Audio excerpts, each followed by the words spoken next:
Tuan-tuan, pada pagi ini, apa yang perlu kita buat selepas Ramadan?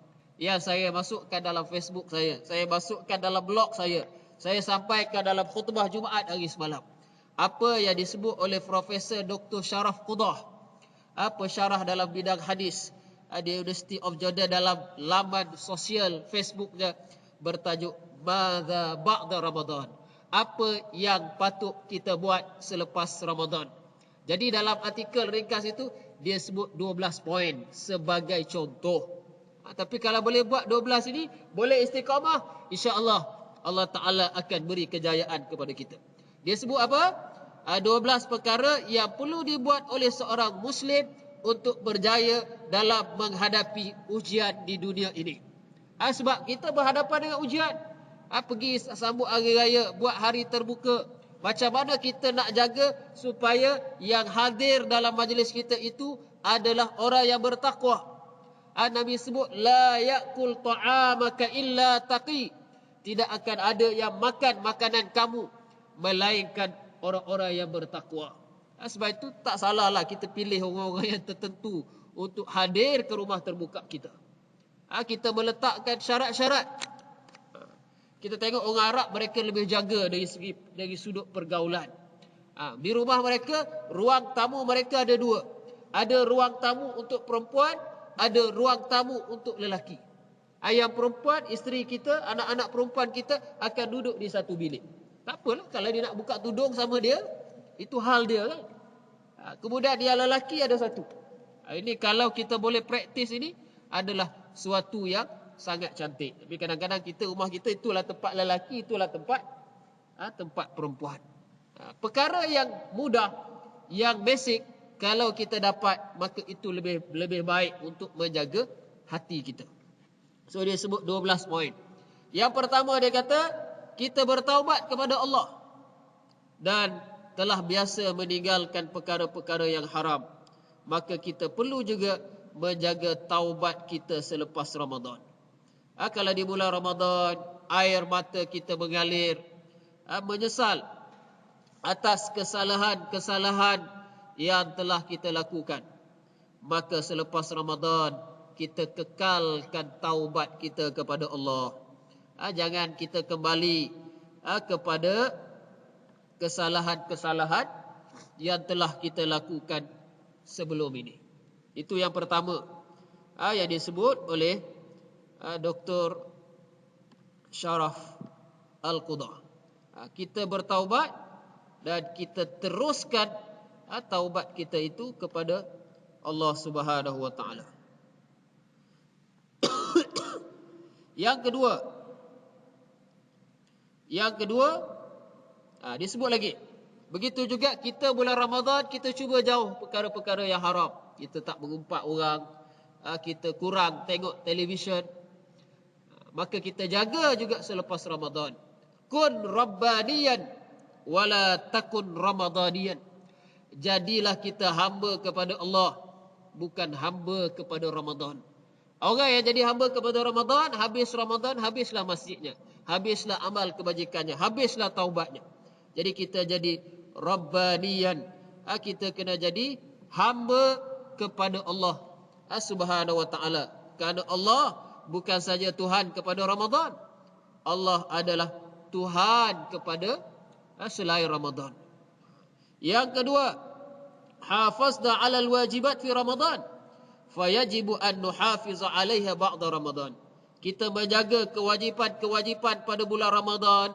Kita sembahyang berjemaah, sembahyang di awal waktu, yang perempuan tutup aurat, maka selepas Ramadan juga hendaklah dijaga kewajipan tersebut.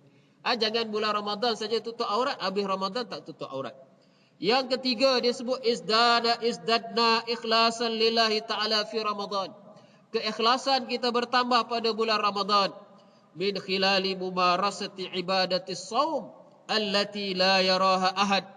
Melalui ibadat puasa yang tidak pernah dilihat. Yang puasa itu yang orang tak lihat, tak nampak yang kita puasa. Hari ini mungkin ada yang puasa 6, tapi saya tak tahu tuan-tuan puasa ke tidak. Itu di antara tuan-tuan dengan Allah Subhanahu wa taala.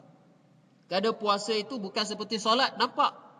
Begitu juga puasa itu menghalang kita daripada melakukan perkara-perkara yang membatalkan puasa. Jadi puasa ini adalah rahsia di antara hamba dan Tuhannya. Maka kita jagalah keikhlasan dalam amalan kita. Kita buat segala-galanya kerana Allah Subhanahu Wa Taala. Sebab itu Ustaz Zaharuddin di dalam web dia, dalam Facebook dia, ingatkan kepada masyarakat kita yang bermegah-megah, berlumba-lumba untuk menghabiskan puasa 6 dengan dia nak menunjuk-nunjuk. Awak berapa hari sudah habis puasa 6? Oh, saya sudah hari yang keempat. Saya sudah hari yang kelima. Sahabat yang tak mula ni terasa hati. Mana tak perlu kita nak sebut-sebut.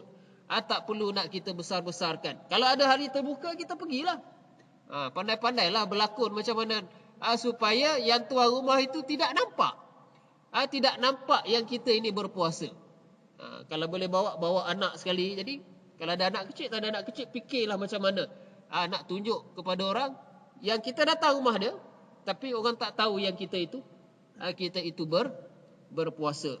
Dan kalau nak sebut itu pula, jangan pula diwar-warkan. Dengar habis satu rumah terbuka. Oh, saya puasa. So, di mana keikhlasannya? Tak perlu dibesar-besarkan. Tak perlu diceritakan.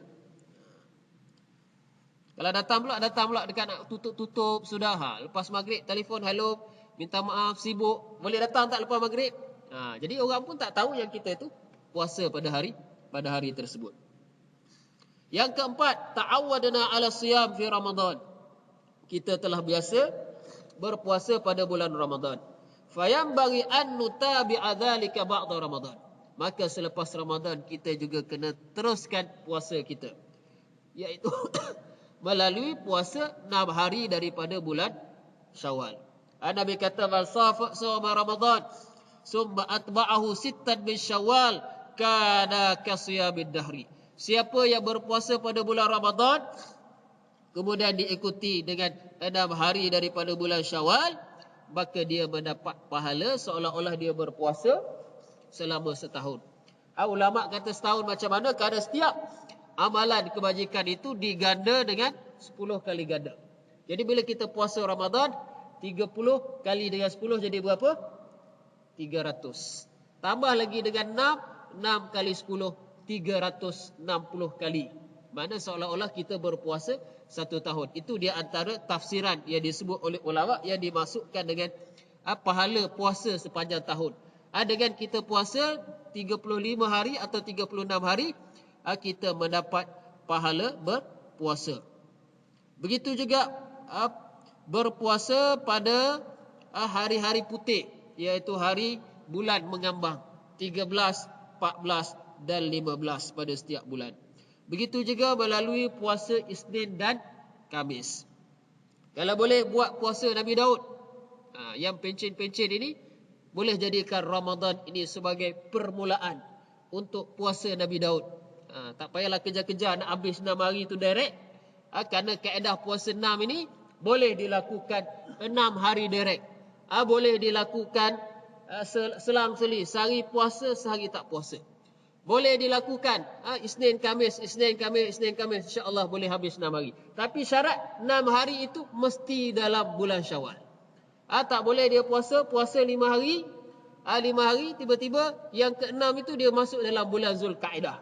Maka tidak dapatlah kelebihan berpuasa 6 hari dari bulan Syawal. Dr. Afraf Kamil, dia cuba puasa Nabi Daud, puasa sehari, berbuka sehari. Tuan-tuan yang pencen ni mau tunggu apa lagi?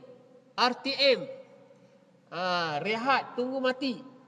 Jadi kalau kita ada kemampuan, sihat walafiat, apa salahnya kita puasa Nabi Daud alaihi salam?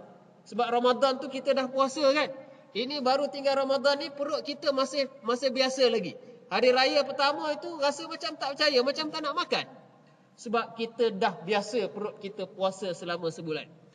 Puasa Nabi Daud alaihi salam itu puasa yang paling baik. Nabi sebut afdalus siyami Daud alaihi salam. Islam tak bagi kita puasa sepanjang tahun. Dilarang al-wisal. Ini adalah khusus untuk Nabi sallallahu alaihi wasallam. Nabi berpuasa dalam tempoh yang sangat panjang. Ini adalah di antara khasais keistimewaan kepada Rasulullah sallallahu alaihi wasallam.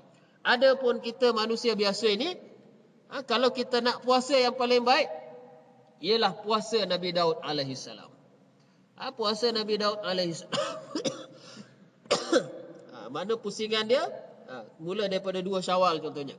Kalau mula 2 Syawal, Isnin, Rabu, Jumaat, Ahad, Selasa, Khamis, Sabtu, dia balik semula. Isnin. Pusingan dia tu. Boleh cuba buat. Nak pula yang dah pencen, isteri pun dah tak ada. Isteri pun dah meninggal dunia. Mau tunggu apa lagi? Rehat tunggu mati. Puasa Nabi Daud alaihi salam sebagai penerusan daripada puasa kita pada bulan Ramadan. Yang ketujuh, kunna nuksiru min tilawatil Quran fi Ramadan. Dia kata kita membanyakkan membaca Al-Quran pada bulan Ramadan. Fayam bagi alla tahjur Al-Quran ba'da Ramadan. Maka tidak sepatutnya kita menghalang diri kita dengan Al-Quran. Hendaklah kita mempunyai bahagian-bahagian yang tertentu dari sudut yang dibaca. Di sini dia cadang supaya kita baca 1 juzuk. Imam Nawawi dalam kitabnya Al-Azkar menyebut tidak menjadi halangan untuk kita baca hatam Quran 2 bulan sekali ke. Yang penting jangan pula kita simpan Quran tunggu Ramadan tahun datang baru nak buka pula. Kuat-kuat datang sebagai jemaah ni pun kita dah dengar beberapa halaman muka surat Al-Quran Karim. Yang ketujuh, yang ke-8, aksarna minad du'a fi Ramadan. Bulan Ramadan kita banyak